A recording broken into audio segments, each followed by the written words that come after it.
Imagine that you have never slapped your child, yet years later they accuse you of traumatizing them because of the slap you gave them.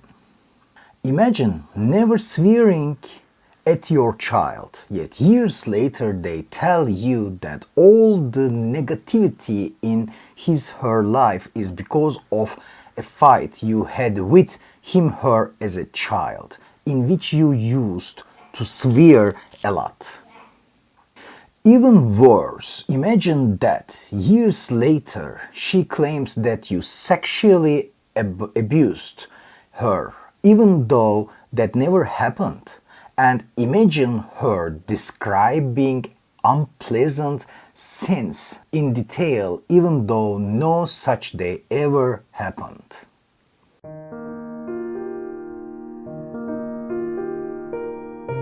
Sigmund Freud was a psychiatrist who conducted extensive clinical experimentation.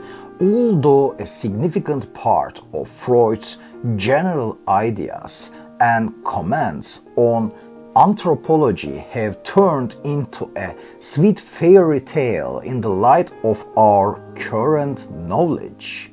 The restlessness of civilization, the etiology of hysteria, and his notes on patience are worth reading even today.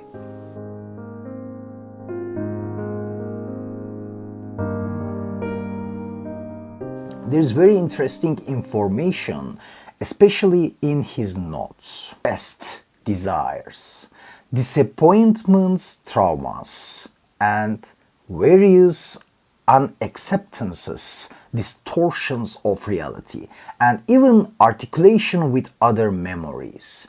Freud sensed the dream language in the memories of some of his patients, and after a while he could see the weakness of these memories and add this to his notes.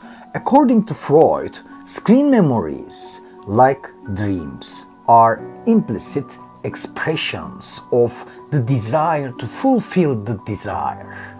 They represent conflicts arising from internal conflicts and expressing them outwardly. After his work, The Interpretation of Dreams, written in 1899, he worked on curtain memories for a while.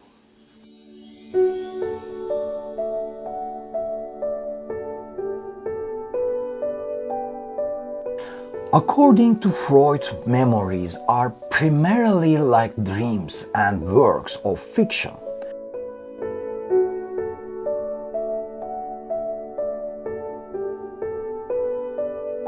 Psychodynamic conflicts construct them.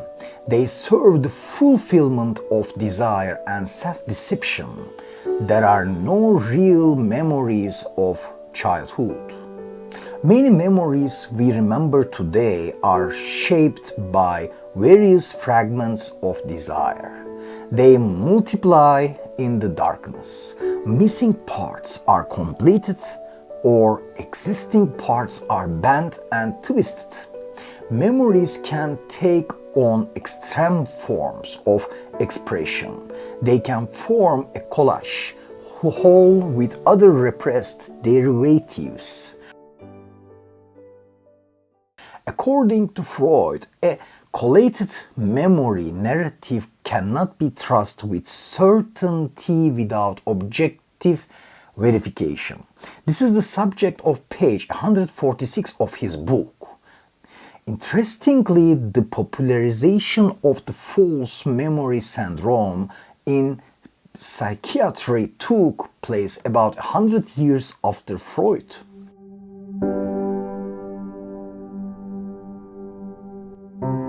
In the early 1990s, people who had undergone psychotherapy and participated in counseling sessions were found to have memories of abuse that had never occurred in childhood. There are records of this being caused especially by inexperienced therapists. When inexperienced therapists are given authority, their statements and influence have shown the potential for people to reproduce fabricated events as fact.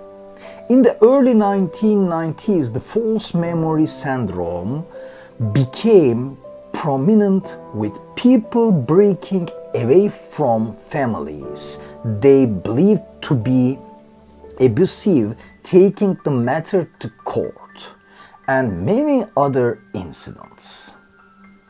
The False Memory Foundation was established and research on this subject was deepened. The following definition by the president of the foundation, Dr. John Klistrom, echoes very clearly what Sigmund Freud felt in his clinical experiments many years ago. A false memory syndrome is when a person's identity or interpersonal relationships are formed around a traumatic memory that the person accepts as real, even though it is not based on objective facts. Moreover, this unreal traumatic memory can pull the whole personality and lifestyle of the individual to its center. It can disrupt adaptive behaviors. In such a situation, the person also tries to avoid any treatment that might threaten the traumatic memory that has been produced. In John Klistrom and his team's experience, remembering is a reconstruction process. There is no definitive record of an event in our minds, and the existing records are necessarily fictitious to a certain extent. The human brain, isn't it immense and magnificent?